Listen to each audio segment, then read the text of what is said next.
इमरान खान को इस्लामाबाद हाईकोर्ट से बड़ी राहत मिल गई है। तोशा खाना मामले की सुनवाई पर हाईकोर्ट ने रोक लगा दी है। साथ ही हाईकोर्ट ने इस केस से जुड़े सभी लोगों को नोटिस भी जारी कर दिया है। एक दिन पहले सुप्रीम कोर्ट ने इमरान खान की गिरफ्तारी को भी अवैध करार देते हुए उन्हें रिहा करने का आदेश दिया था। यानी 24 घंटे में इमरान खान को 2 बार कोर्ट से राहत मिली है। उधर पाकिस्तान के पूर्व प्रधानमंत्री इमरान खान की सुप्रीम कोर्ट से रिहाई के बाद उनकी पूर्व पत्नी जेमिमा गोल्डस्मिथ ने सोशल मीडिया पर खुशी जताई और कहा कि आखिर भावनाएं प्रबल हुई। जेमिमा ने ये बातें ट्वीट करते हुए लिखा कि आखिरकार समझदारी की जीत हुई। इसके साथ ही जेमिमा ने पाकिस्तानी झंडे के साथ हाई-फाई सिंबल वाली इमोजी भी पोस्ट की। इसके पहले भी इमरान को लेकर वो कई बार सोशल मीडिया के जरिए चिंता जता चुकी हैं। यूके में रहने वाली जेमिमा गोल्डस्मिथ इमरान खान की पहली पत्नी थी। साल 2004 में उनका तलाक हो गया। इमरान और जेमिमा के 2 बच्चे भी हैं। जेमिमा के बाद इमरान ने दूसरी शादी रहम खान और तीसरी शादी बुशरा बीबी से की। अल-कायदा ट्रस्ट केस में इमरान खान के साथ बुशरा बीबी का नाम भी शामिल है। इधर पाकिस्तान में जमीयत उलेमा-ए इस्लाम एफ के प्रमुख मौलाना फजलुर रहमान ने प्रधानमंत्री शहबाज शरीफ से पीएम हाउस में मुलाकात और इमरान खान की गिरफ्तारी पर सुप्रीम कोर्ट के आदेश पर चर्चा की।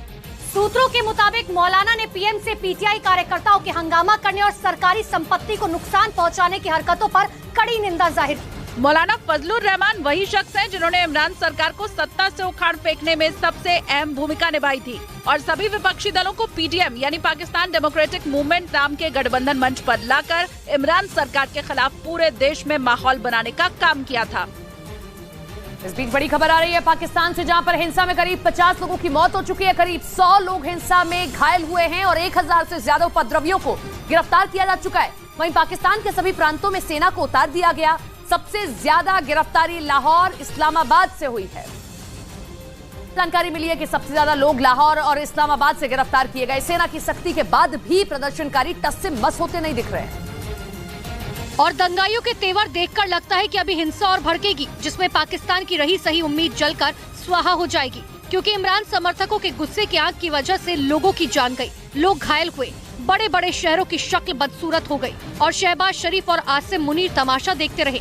खबर है कि पाकिस्तान में हुई हिंसा में करीब 50 लोगों की मौत अब तक हो चुकी है और उसके दोगुने यानी कि करीब 100 लोग घायल हुए, जिनमें सबसे ज्यादा लोग खैबर पख्तूनख्वा में घायल हुए। सबसे ज्यादा लोगों की मौत भी यही हुई। हिंसा में जल रहे पाकिस्तान में सेना और पुलिस को फायरिंग नहीं करने का आदेश दिया गया, लेकिन जो तस्वीरें आई उनमें प्रदर्शनकारियों पर गोलियां भी चली और आंसू गैस के गोले भी छोड़े गए। इस्लामाबाद तो रात भर जलता रहा।